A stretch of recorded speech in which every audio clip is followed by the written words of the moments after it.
pagi semuanya. Selamat pagi.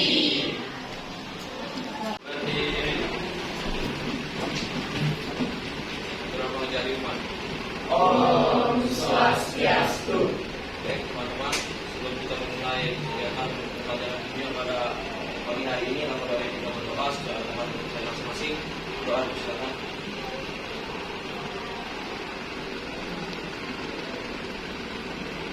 Doa apa lagi? Selamat dulu adik-adik. Kita pada pagi hari ini di sini Ibu akan absensi terlebih dahulu. Ada yang tidak masuk pada pagi hari ini? Mungkin untuk ketua kelas boleh disebutkan siapa saja yang tidak masuk. Yang tidak hadir hari ini, Isma, Absen berapa? 22. Kenapa? Sakit ya? Kemudian Agak sedikit absen 21. ada surat sakitnya? Betul sampai Belum ada. Lalu? Tadi absen berapa? 4. Kenapa? Tadi yang apa? Surat sakitnya ada? Ya, 14. Apa tadi? Sakit.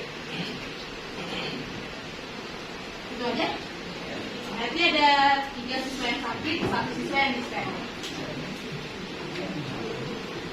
Sebelum kita mulai pembelajaran kita pada pagi hari ini, coba jadi lihat sampahnya di bawah meja, di atas meja. Kalau memang ada sampah, silakan dibuang dulu ke tempat sampah agar lingkungan kalian menjadi nyaman dan asri, sehingga kalian nyaman untuk belajar dan untuk belajar pada pagi hari ini kalian lebih cepat menerima pembelajaran tersebut. Tidak ada? Sudah bersih semuanya? Baik. Ada yang tahu hari ini kita akan belajar apa? Kita akan belajar mengenai partikel, dasar, susun, atom. Nah, sebelum itu kakak mau tanya terlebih dahulu. Kira-kira kalian tahu tidak apa dasar partikel penyusun materi yang berukuran sangat kecil? Atom. Nah, kira-kira jadi kalian tahu tidak apa saja contoh atom di dalam kehidupan kita sehari-hari? Tidak tahu? Nah, untuk menjawab pertanyaan tersebut, di sini Ibu akan menayangkan video terkait contoh atom di dalam kehidupan kita sehari-hari. Untuk itu, kakak minta tolong ke ketua kelas, boleh minta tolong untuk menghidupkan LCD-nya.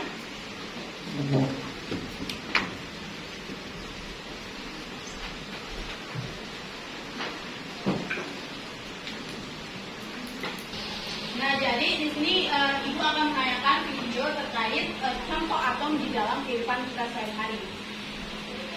Silakan disimak ya.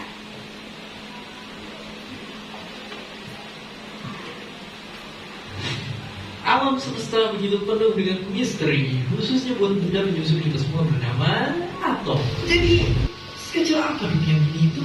Siapkan baju super kalian karena kita akan menyusuri dunia penuh khayal yang bernama dunia kuantum. Ini panjangnya cuma beberapa milimeter dengan ukuran yang segitu bakal butuh 15 juta semut buat nyamain beratnya manusia dewasa aja.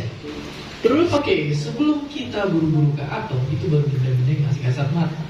Sekarang semakin dalam kita menjelajah itu udah harus butuh mata supernya mikroskop cahaya. Dan di sini apa itu? Ya, DNA. Partikel kecil yang ada di dalam tiap sel tubuh kita. Baik adik-adik, dari video pembelajaran tersebut, kira-kira apa yang bisa kalian simpulkan terkait atom?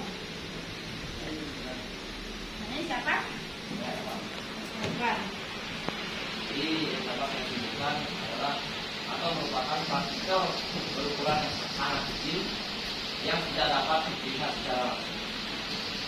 Dapat mengatakan bahwa atom itu adalah partikel yang memiliki ukuran yang sangat kecil yang tidak dapat dilihat secara langsung atau tidak bisa dilihat secara mata telanjang. Selain itu, apa lagi yang bisa kalian simpulkan? Namanya siapa? Adi. Adi. Jadi atom itu banyak berperan dalam kehidupan kita sehari-hari, mulai dari matahari itu sendiri, tekanan darah juga, partikel asap rokok, DNA, dan penyusun molekul air.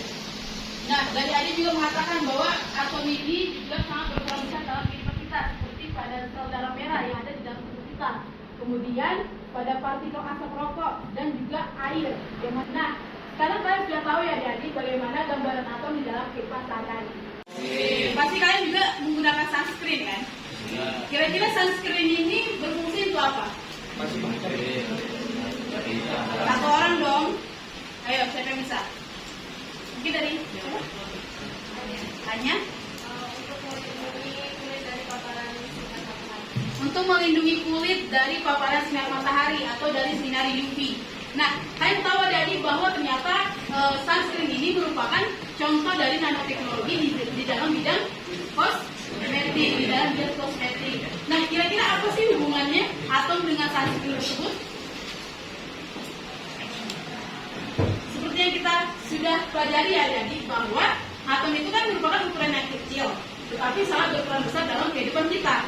Nah, atom ini yang memiliki ukuran yang sangat kecil ini ternyata apabila disusun atau disatukan, dia akan menjadi partikel yang lebih besar. Nah, inilah salah satu contohnya. Jadi sunscreen ini itu terdiri dari atom-atom yang kecil itu Adik. Dan sunscreen ini merupakan contoh dari nanoteknologi dalam bidang kosmetik. Nah, sekarang kalian sudah tahu ya bagaimana atom dalam kehidupan sehari-hari, kemudian hubungannya atom dengan nanoteknologi, sehingga dari sini kita dapat mengetahui bahwa atom sendiri yang memiliki ukuran kecil itu berperan besar dalam kehidupan makhluk hidup. Dan atom ini sangat berkontribusi di dalam kemajuan ilmiah dan teknologi di masa depan. Nah, setelah Adik menonton video tersebut, ternyata ada juga Adik salah satu contoh dalam kehidupan kita sehari-hari yang berkaitan juga pada materi hari ini, yaitu TV. Pasti kalian di rumah mempunyai TV kan? Kira-kira pernahkah kalian berpikir mengapa sih TV ini dapat mengeluarkan cahaya atau gambar yang bisa kalian tonton di TV?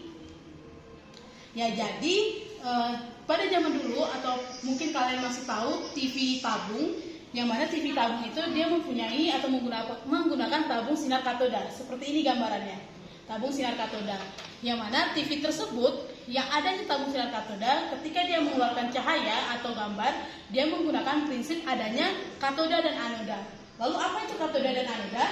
Katoda adalah elektroda negatif yang ada pada tabung sinar katoda, sedangkan anoda itu adalah elektroda positif yang ada pada tabung sinar katoda.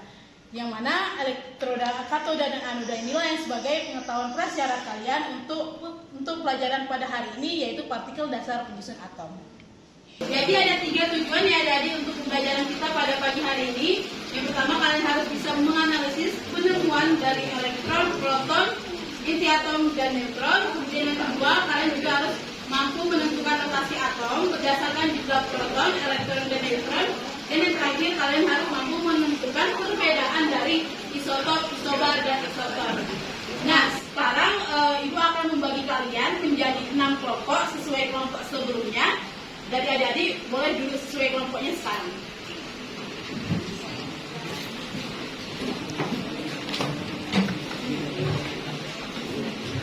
Dari Anya udah kirim di grup sudah LKPD-nya.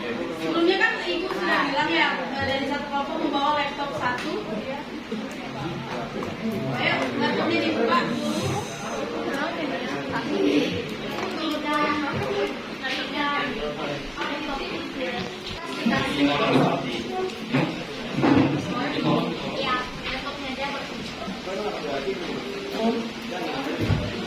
KPD-nya di situ kan sudah ada ya kolom nama kelompok. Jadi yang pertama kalian lakukan, isi dulu nama anggota kelompok kalian. Setelah itu di bawahnya sudah ada petunjuk pengisian LKPD adik-adik. Yang pertama kalian mengamati gambar tersebut, gambar yang ada di LKPD. Setelah itu kalian juga bisa membaca pendahuluan dan juga di situ sudah menampilkan barcode. Jadi kalian bisa men-scan barcode-nya untuk mencari informasi lebih. Nah, pengisian minggu depan nanti akan dilakukan presentasi dari kalian sendiri. Jadi ini dibagi 3 ya. Jadi kan yang pertama ada eksperimen, kemudian inovasi konsentrasi sama yang perbedaan isotop isobar. Tapi ini ada yang ingin ditanyakan? Sudah bisa dipahami? Silakan dikerjakan.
Selamat pagi teman-teman semuanya. Pada kesempatan kali ini kami kelompok 6 akan mempresentasikan mengenai fase eksperimen. Nah, jadi pada pembahasan yang pertama yaitu mengenai fase elemen mengamati yang akan dijelaskan oleh Ren. Proton dan neutron yang merupakan penyusun dari atom. Notasi atom adalah simbol pada suatu atom yang terdiri dari nomor atom, nomor massa, dan terdapat empat istilah yaitu isotop, isoton, isobar, dan isoelektron. Proton memiliki muatan positif dan terdapat di inti atom. Jumlah proton menentukan identitas unsur kimia. Neutron tidak memiliki muatan atau netral dan juga terdapat di inti atom bersama dengan proton. Neutron berperan dalam menjaga stabilitas inti atom. Elektron memiliki muatan negatif dan mengelilingi inti atom dalam kulit elektron. Elektron bertanggung jawab atas sifat listrik atom dan interaksi kimia. Untuk selanjutnya itu adalah bagian hipotesis.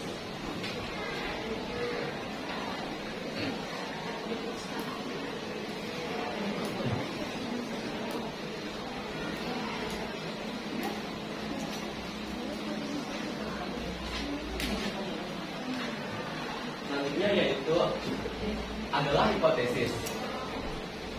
Eksperimen ilmuwan pada penemuan elektron, proton, dan juga neutron. Yang pertama yaitu hasil eksperimen dari J.J. Thomson pada tahun 1867.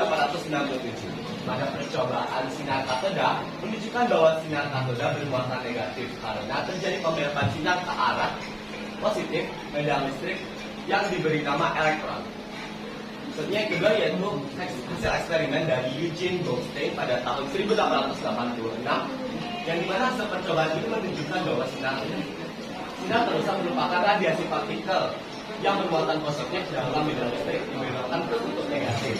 Partikel sinar terusan ternyata bergantung pada jenis gas dalam tabung. Selanjutnya yang ketiga yaitu hasil eksperimen dari Ernest Rutherford pada tahun 1911. Kesimpulan ini berdasarkan hasil percobaan Rutherford adalah sebagian besar atom merupakan ruang kosong.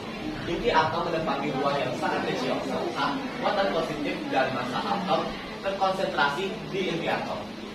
Selanjutnya yang keempat yaitu hasil eksperimen dari James Chadwick pada tahun 1932 yang dimana ia menemukan bahwa neutron berada di dalam inti atom bersama dengan proton. Artinya model atom terdiri dari inti yang berisi proton, neutron, dan juga inti tersebut dikelilingi oleh lintasan elektron di sekitar.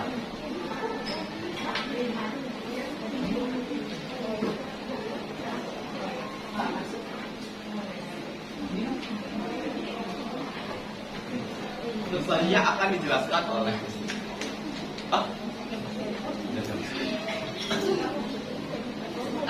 selanjutnya itu ada aspek pengamatan yang dimana yang pertama adalah eksperimen dari J.J. Thomson pada tahun 1897 pada tabung sinar katoda yang dialiri listrik menghasilkan sinar cahaya dari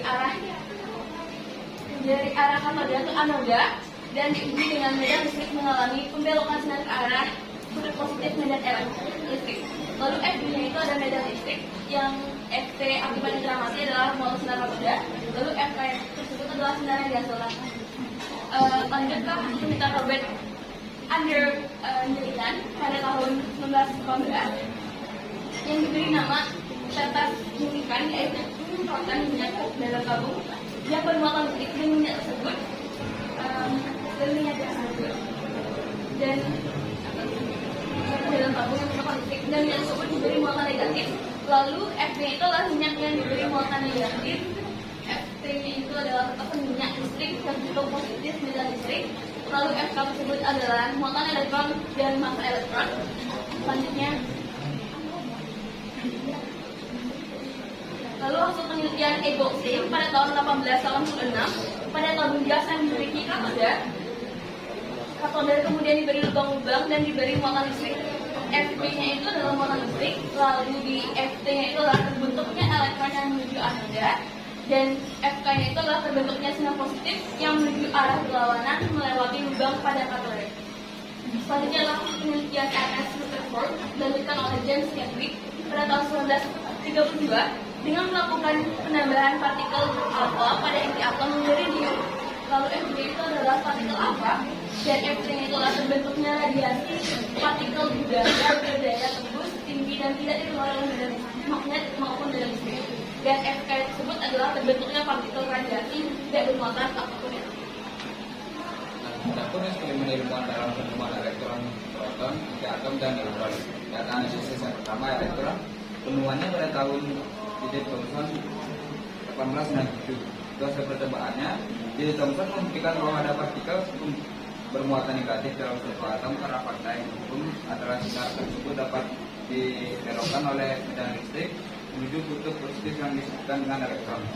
Muatan absolut volum 1,62 kali 10 16 volum.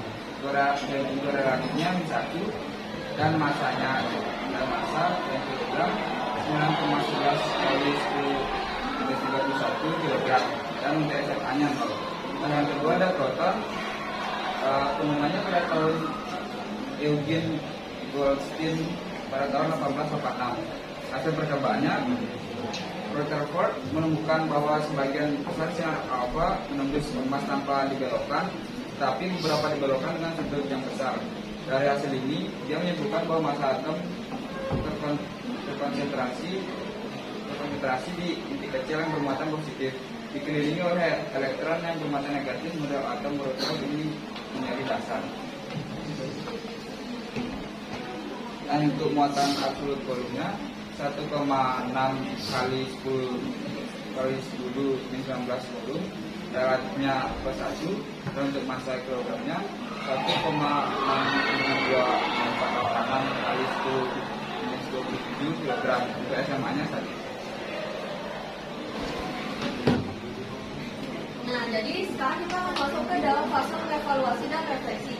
Jika tadi kita sudah mendapatkan data dari hipotesisnya, maka di sini kita akan menjelaskan tentang hasil eksperimen elektron. Nah, jadi hasil eksperimen elektron yaitu yang pertama adalah pembuktian hipotesis. Nah, jadi Joseph John Thomson ini menggunakan sebuah alat yang dinamakan tabung sinar katoda. Yang dimana tabung sinar katoda ini memiliki 5 bagian utama, yaitu plat anoda yang dilambangkan dengan min, plat katoda yang dilambangkan dengan plus, sumber energi listrik, plat fluorescence, dan tabung hampa udara. Nah, eksperimen ini dimulai ketika energi listrik dialirkan pada tabung tersebut, maka akan terlihat seberkas cahaya dari arah katoda ke anoda. Nah, sinar ini kemudian akan diuji dengan medan magnet sehingga akan terjadi pembelokan sinar. Nah, pembelokan sinar ini tergantung dari arah kutub utara maupun dari kutub selatan. Tabung sinar katoda inilah yang memancarkan sinar cahaya berwarna hijau yang kemudian akan didekatkan pada magnet, lalu akan terjadi pembelokan arah kutub positif ke medan listrik. Hal ini membuktikan terdapat partikel muatan negatif dalam suatu atom. Nah, kesimpulannya adalah dari pembelokan yang terjadi dapat disimpulkan bahwa partikel dalam eksperimen merupakan partikel bermuatan negatif yang kemudian dikenal sebagai elektron. Nah, hasil eksperimen proton atau yang B, jadi pembuktian hipotesisnya adalah yang pertama, percobaan dilakukan dengan partikel yang memiliki sinar kanal yang bergerak ke arah kapoda. Sinar kanal ini adalah sinar yang terbentuk dari sisa-sisa gas di dalam tabung yang akan dirangsang oleh aliran listrik. Nah, ketika sinar kanal bergerak ke arah kapoda, hal ini menunjukkan bahwa sinar tersebut terdiri dari partikel-partikel yang bermuatan positif. Karena partikel bermuatan positif akan tertarik ke arah katoda yang bermuatan negatif, ke arah kutub utara maupun dari kutub selatan. Tabung sinar katoda inilah yang memancarkan sinar cahaya berwarna hijau yang kemudian akan didekatkan pada magnet, lalu akan terjadi pembelokan arah kutub positif ke medan listrik. Hal ini membuktikan terdapat partikel muatan negatif dalam suatu atom. Nah, kesimpulannya adalah dari pembelokan yang terjadi dapat disimpulkan bahwa partikel dalam eksperimen merupakan partikel bermuatan negatif yang kemudian dikenal sebagai elektron. Nah, hasil eksperimen proton atau yang B, jadi pembuktian hipotesisnya adalah yang pertama, percobaan dilakukan dengan partikel yang memiliki sinar kanal yang bergerak ke arah kapoda. Sinar kanal ini adalah sinar yang terbentuk dari sisa-sisa gas di dalam tabung yang akan dirangsang oleh aliran listrik. Nah, ketika sinar kanal bergerak ke arah kapoda, hal ini menunjukkan bahwa sinar tersebut terdiri dari partikel-partikel yang bermuatan positif. Karena partikel bermuatan positif akan tertarik ke arah katoda yang bermuatan negatif. Lalu kemudian dengan menggunakan hukum elektromagnetisme, kita tahu bahwa partikel bermuatan positif akan ditarik oleh medan listrik negatif. Oleh karena itu, jika sinar kanal tertarik ke arah katoda, itu menunjukkan bahwa partikel dalam sinar tersebut bermuatan positif. Berdasarkan eksperimen ini, kita dapat menyimpulkan bahwa terdapat subpartikel atom yang bermuatan positif, yang kemudian dikenal sebagai proton. Oleh karena itu, eksperimen ini memberikan bukti bahwa awal untuk keberadaan proton dalam atom. Nah, kesimpulannya adalah yang pertama, percobaan menggunakan tabung Crookes yang serupa dengan eksperimen Eugene Goldstein pada tahun 1886 menghasilkan sinar kanal yang bergerak ke arah katoda. Yang kedua adalah sinar kanal yang bergerak ke arah katoda menunjukkan adanya partikel bermuatan positif dalam sinar tersebut. Yang ketiga adalah berdasarkan hukum elektromagnetisme, partikel bermuatan positif akan ditarik ke arah medan listrik negatif yang dalam kasus ini adalah katoda. Yang keempat, oleh karena itu, keberadaan sinar kanal yang bergerak ke arah katoda menunjukkan adanya subpartikel atom yang bermuatan positif. Dan yang terakhir adalah subpartikel ini kemudian dikenal sebagai proton. Nah, dengan demikian, percobaan ini memberikan bukti bahwa awal terhadap keberadaan proton dalam atom dan mendukung hipotesis bahwa sinar kanal yang bergerak ke arah katoda merupakan bukti adanya subpartikel atom yang bermuatan positif. Selanjutnya yaitu adalah hasil eksperimen. Pertama itu pembuktian hipotesis. Eksperimen ini dilakukan oleh Eugene Goldstein menunjukkan adanya sinar positif dalam tabung gas yang memiliki katode berbau. Hal ini kemudian menjadi dasar bagi eksperimen penemuan inti atom yang dilakukan oleh Ernest Rutherford pada tahun 1911. Rutherford menembakkan partikel alfa pada suatu pertemuan dan mengamati sebagian partikel tersebut mengembalikan kembali ke arah sumbernya. Dari hasil ini, dia menyimpulkan bahwa atom harus memiliki suatu inti yang bermuatan positif yang padat di dalam atom, dan bahwa sebagian besar ruang atom harus kosong. Kesimpulannya bahwa atom bukanlah struktur homogen yang rata, tetapi memiliki inti yang padat dan bermuatan positif. Ini menandai awal dari model atom yang kita kenal sekarang. Hal itu yang mengandung proton dan neutron, dikelilingi oleh awan. Dan yang terakhir hasil eksperimen dari neutron. Pembuktian hipotesis. Hasil eksperimen ini dilakukan oleh James Chadwick pada tahun 1932 dengan percobaan penampakan partikel asam pada inti atom berhelium sehingga tidak termakan karena sinar neutron dalam medan listrik ataupun medan magnet tidak dibelokkan dan mempunyai massa yang hampir sama dengan massa atom, yaitu 1,675 kali 10⁻24 gram atau 1,675 kali 10⁻57 gram. Dan untuk SMA-nya yaitu 1,0087. Kesimpulannya, hasil eksperimen James Chadwick menghasilkan partikel radiasi yang tidak diketahui medan listrik dan medan magnet ini merupakan partikel yang tidak bermuatan. Partikel ini dinamakan dengan neutron. Itu dia presentasi dari kelompok 6 mengenai eksperimen dan juga hasil eksperimen dari beberapa ilmuwan-ilmuwan. Nah itu dia hasil presentasi dari kelompok 6. Om Swastiastu. Selamat pagi semuanya. Hari ini kami dari kelompok 2 akan mempresentasikan LKPD yang telah kami kerjakan sebelumnya. Kami akan mempresentasikan di bagian notasi atom. Sebelum itu, izinkan kami memperkenalkan diri terlebih dahulu. Perkenalkan, nama saya Putri Faisal Gali, yang ke-32. Saya memang dalam representasi nomor absen 12. Saya pada bulan nomor absen 15. Saya mau mempresentasi saya betul mempresentasi absen 30. Baik, langsung saja kita ke bagian fase elemen menanya dan memverifikasi. Di nomor 2 ada menentukan notasi atom berdasarkan jumlah proton, elektron, dan neutron. Yang pertama yaitu menentukan notasi atom berdasarkan jumlah proton, elektron, dan neutron. Yang pertama yaitu nomor atom. Nomor atom disimbolkan dengan Z yang ditentukan oleh jumlah proton di isi atom, di mana nomor atom akan dibagi dengan jumlah proton sama dengan jumlah elektron dalam posisi netral. Yang selanjutnya ada nomor massa. Nomor massa dilambangkan dengan A adalah jumlah total proton dan neutron dalam satu isi atom. Selanjutnya yaitu notasi atom. Yang pertama itu nomor atom. Nomor atom adalah sebagai nomor atomik adalah jumlah proton yang terdapat dalam inti atom suatu struktur yang disimbolkan dengan Z. Rumusannya itu Z adalah nomor atom atau nomor atomik. Z sama dengan proton dan Z juga sama dengan elektron dalam keadaan netral. Seperti ini lambangnya S yaitu lambang unsur, A adalah nomor massa dan Z adalah nomor atom. Selanjutnya adalah nomor massa. Yaitu nomor massa adalah jumlah proton dan elektron dalam inti atom suatu unsur kimia dengan simbol A. Dengan rumus A sama dengan jumlah proton dan elektron, A sama dengan P tambah N. Jadi selanjutnya itu notasi ion. Jadi jumlah proton itu dapat ditentukan melalui nomor atom. Lalu untuk jumlah proton di ion negatif yaitu proton sama dengan nomor atom. Lalu untuk menentukan jumlah ion yaitu N sama dengan A sama dengan di ion negatif. Untuk menentukan jumlah elektron yaitu E kurang E sama dengan P kurang I. Untuk ion negatif E sama dengan P kurang R. Lalu selanjutnya ada contoh dari ion positif. Jika ingin menentukan protonnya yaitu adalah nomor atom yaitu 26.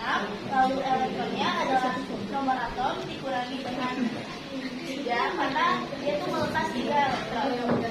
Sehingga hasilnya adalah 23. Lalu neutronnya adalah nomor massa dikurangi dengan nomor atom yaitu negatif. Lalu selanjutnya ada ion negatif.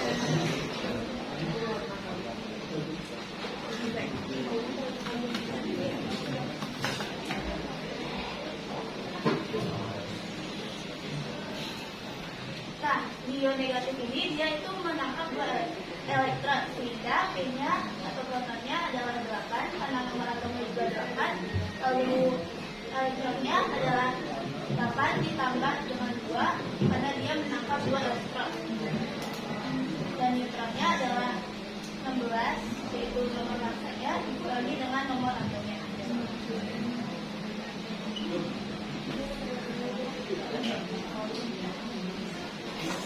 Baik, sekian presentasi dari kami. Apakah ada yang ingin bertanya? Karena saya memang Radina Pradin, absen 8.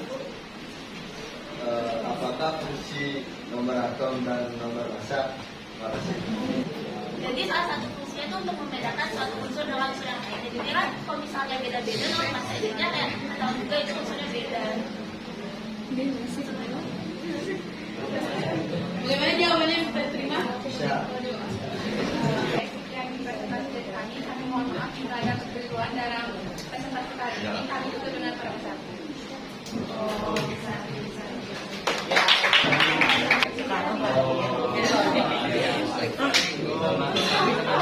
Kami dari kelompok 3 kami akan menjelaskan tentang LKP yang sudah kami kerjakan terkait dengan perbedaan isotop, dan isobar. Tapi sebelum itu perkenalkan nama saya Gusti Ngurah Pramana Kusumarja. Perkenalkan nama saya Ngurah Hidayah, nomor absen 3. Perkenalkan nama saya Dr. Bayu Soti, nomor absen 13. Nama saya Komisi Pembayaran. Perkenalkan nama saya nomor absen 1. Oke, pertama-tama kita akan mengenai dan mengklarifikasi dengan pertanyaan bagaimana perbedaan antara isotop, isobar, dan bagaimana perbedaan antara isotop, isobar, dan isotor. Dan perbedaan ini akan dijelaskan oleh teman-teman saya. Yang pertama kan oleh Eka, ya. Jadi isotop itu sama atom-atom yang memiliki nomor atom yang sama namun nomor masanya berbeda. Sedangkan untuk isobar itu adalah atom-atom yang memiliki nomor massa yang sama namun nomor atomnya itu berbeda. Saya setelahnya ada isoton adalah atom-atom yang memiliki jumlah neutron yang sama. Lalu selanjutnya di sini kami memiliki tabel terkait dengan perbedaan isotop, isobar, dan isoton yang lebih kompleks lagi dan akan dijelaskan oleh Ari, Denny, dan Ganesha. Baik, jadi yang pertama ada isotop. Pengertiannya yaitu atom-atom yang memiliki nomor atom sama, tetapi berbeda nomor masanya. Lalu perbedaannya terletak dalam nomor nukleon, nomor masanya. Karena untuk jumlah neutron yang berbeda dalam arti mereka. Untuk contohnya itu ada 2 atom karbon. Yang kedua itu ada isobar. Pengertian isobar atom yang mempunyai nomor atom berbeda tetapi memiliki nomor massa yang sama. Perbedaannya memiliki nomor atom atau jumlah proton berbeda sehingga merupakan unsur yang berbeda. Contoh isobar, atom natrium dengan atom magnesium. Terakhir ada isotop. Pengertian isotop itu yang mempunyai nomor atom dan nomor massa berbeda tetapi memiliki jumlah neutron yang sama. Perbedaan isotop dari isotop dan isobar adalah memiliki jumlah proton yang berbeda. Dan contoh isotop adalah atom neon dan atom helium. Kami tutup presentasi ini dengan para Mas.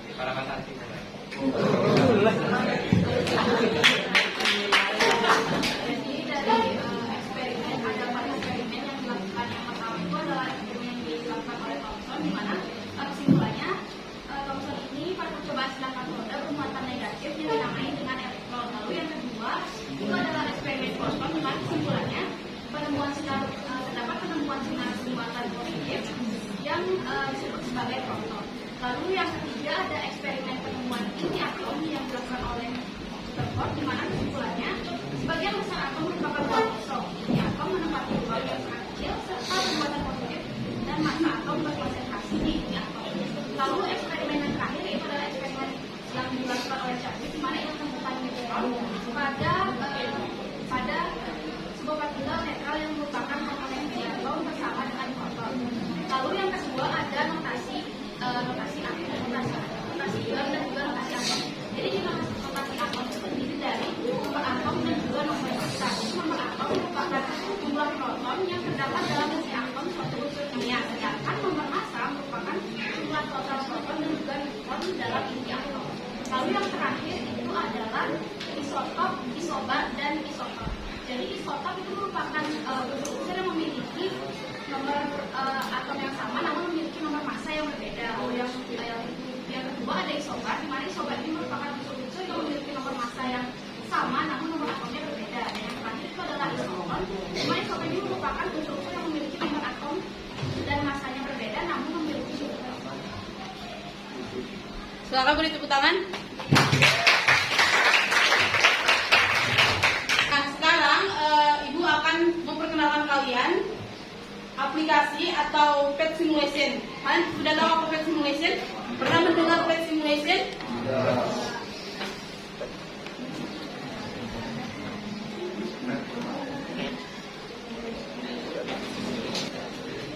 Nah, ini dia dari PET simulation. Pernah melihat ini? Kamu tahu dari mana? PET simulation. Yang lainnya pernah? Oh,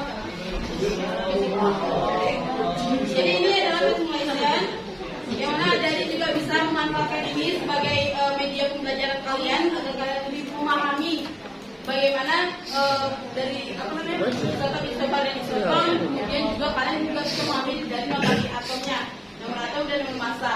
Nah, seperti ini ya, jadi di sini sudah terdapat proton, neutron dan elektron. Ketika kita masukkan satu proton, ini sudah langsung menampilkan nama atomnya. Yang mana ini terdapat atom hidrogen, tetapi tidak netral, atom kalamin ion. Kemudian kalau kita tambahkan neutronnya juga seperti itu, dan elektronnya seperti ini. Hidrogen yang memiliki atau netral dari atom hidrogen. Coba kalian ada yang membawa ini laptop? Silakan membuka ini, kalau punya linknya.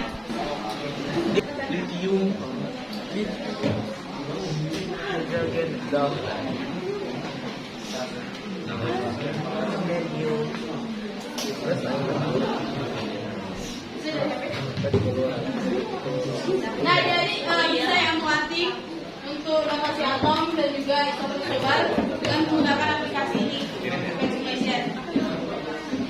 Di sini juga terdapat simbol, dan di sini juga terdapat gamenya.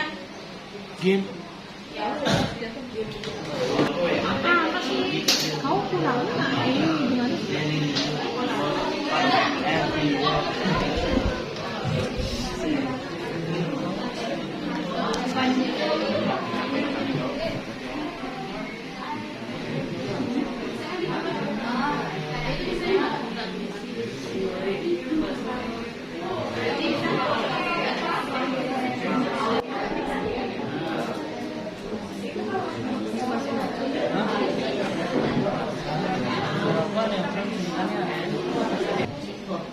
Ada yang bisa?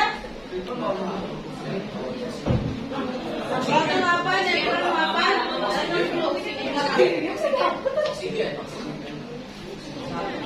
netral atau ion? Ion.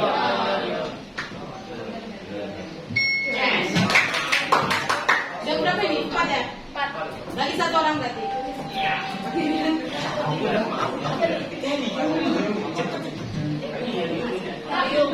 Enggak, dari dia.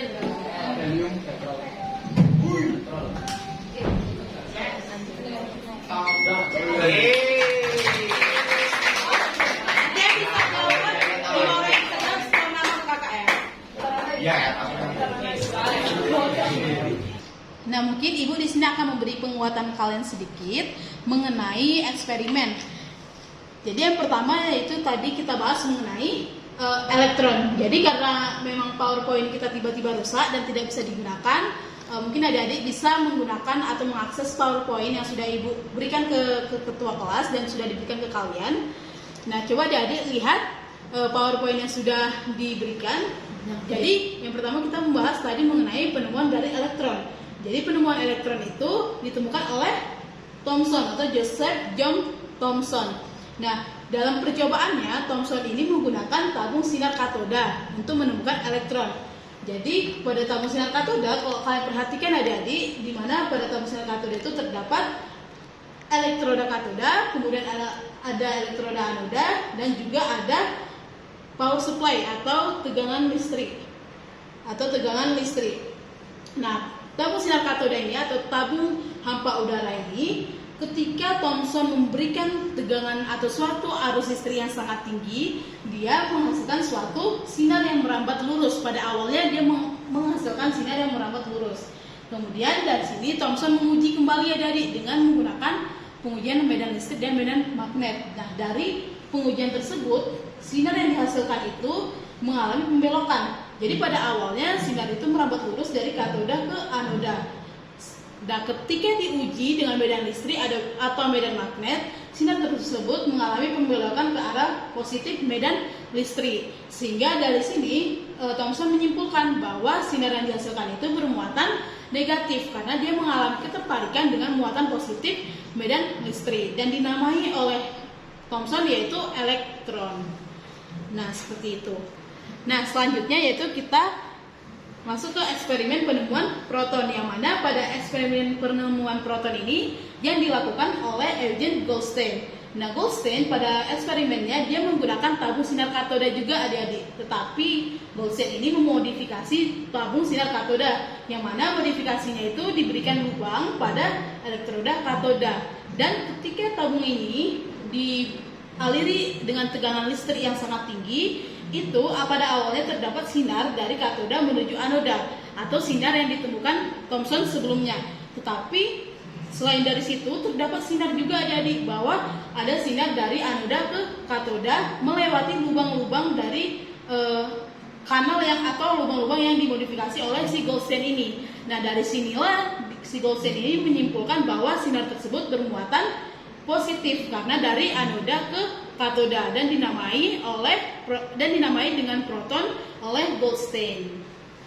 Nah, selanjutnya yaitu mengenai eksperimen penemuan inti atom yang dilakukan oleh Ernest Rutherford. Jadi pada percobaannya Ernest Rutherford ini menembaki sinar alfa ke dalam lempeng tipis emas. Nah, setelah ditembakkan itu terdapat sinar alfa yang diteruskan, tetapi sebagian kecil itu mengalami pembelokan dan sebagian kecil mengalami pemantulan.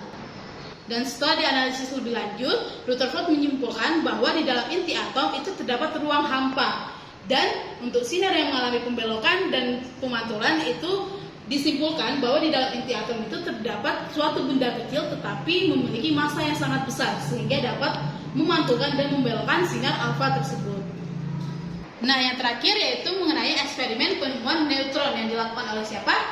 Oleh James Chadwick. Jadi dari percobaannya James Chadwick ini pada percobaannya dia menembaki atom berilium dengan sinar alfa. Jadi ketika ditembaki sinar alfa pada atom berilium itu menghasilkan sinar yang berdaya tembus tinggi yang tidak dipengaruhi oleh medan listrik dan medan magnet, sehingga dapat disimpulkan jadi dari sinar yang dihasilkan itu merupakan sinar yang tidak bermuatan atau netral, sehingga dinamai dengan neutron oleh James Chadwick.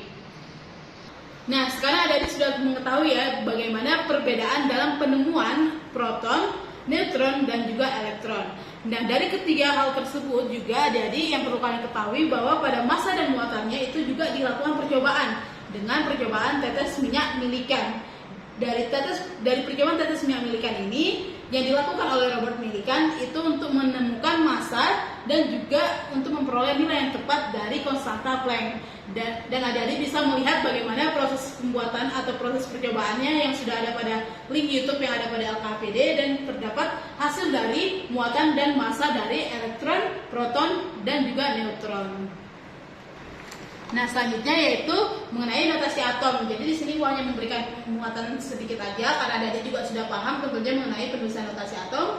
Yang mana tadi kita ketahui ya bahwa untuk simbol dari X itu menyatakan lambang unsur, kemudian A itu menyatakan nomor massa dan juga Z menyatakan nomor atom. Jadi dalam penulisan notasi atom itu harus terdapat lambang unsur, kemudian nomor massa dan juga nomor atom, dan juga terdapat notasi ion bagaimana kita menentukan jumlah proton, neutron, dan elektron pada ion positif dan juga ion negatif. Karena pada ion positif dia mengalami pelepasan elektron dan juga ion negatif dia mengalami penambahan elektron.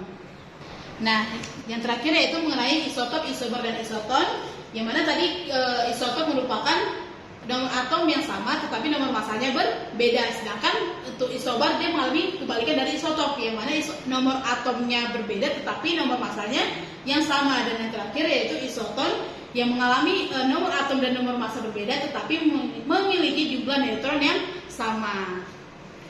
Baik adik-adik, mungkin itu saja untuk hari ini. Silakan adik-adik perbaiki LKPD-nya jika memang masih ada kesalahan, dan juga kiranya apa yang Ibu sampaikan itu dapat bisa dimengerti dan juga dipahami, agar sekiranya untuk minggu depan pertemuan selanjutnya yaitu kita akan mengadakan ulangan harian, dan silakan adik-adik pelajari LKPD-nya baik juga PowerPoint yang sudah Ibu kasih. Kalau memang masih ada yang ingin ditanyakan atau yang dikurang mengerti, silakan tanyakan Ibu melalui WA ataupun juga bertemu langsung. Nah, untuk itu sebelum kita menutup pembelajaran pada hari ini, kita akan berdoa terlebih dahulu. Berdoa akan Ibu pimpin. Berdoa dimulai. Berdoa selesai.